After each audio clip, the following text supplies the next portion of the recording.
Have you ever looked in the mirror and wondered, why do we grow old? Why do we have to die? Why does every single heartbeat seem to bring us one moment closer to the end? It's a heavy question, one that humanity has wrestled with for thousands of years. But what if I told you that in the very beginning it was never meant to be this way? Let's go back to the start. The book of Genesis tells us that in the beautiful Garden of Eden, God placed something incredible, the tree of life. This tree represented the opportunity for humans to live forever, in perfect harmony and peace. Imagine that. A life without aging, sickness, or the fear of an ending. But with this amazing gift came a simple instruction, a loving boundary. God told Adam, "From the tree of the knowledge of good and bad you must not eat, for in the day you eat from it you will certainly die." It wasn't a complicated rule. It was a simple test of trust, a way for them to show their love and loyalty to the one who gave them everything.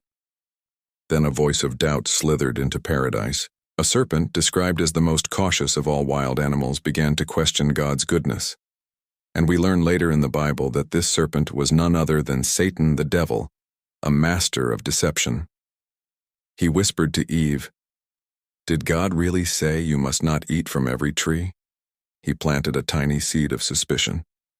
When Eve repeated God's clear command, the serpent told the first lie in history. "You certainly will not die," he insisted. "You will be like God." In that single, deceptive moment, trust was shattered. Eve took the fruit, and Adam, her husband, followed her lead. They chose to listen to a lie, rather than trust their loving Creator. The consequences were immediate and heartbreaking. God's words came true.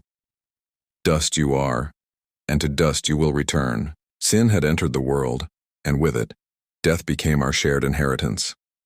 The Apostle Paul explains it this way: "Through one man, sin entered into the world, and death through sin, and so death spread to all men."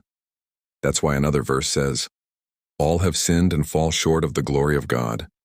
Even Adam, who was created perfect, eventually grew old and died. But please don't think this is where the story ends. This is not a message of despair, but one of incredible hope. The very same God who created life has promised to conquer death itself. His word assures us that a day is coming when aging, pain, and sorrow will be gone forever. What Adam lost, God promises to restore, and all those who put their faith in him will finally experience what was intended from the very beginning: everlasting life in a world where death is no more. Thank you so much for watching. If this message touched your heart, please consider liking this video and subscribing to our channel for more content that explores life's biggest questions. We'll see you in the next one.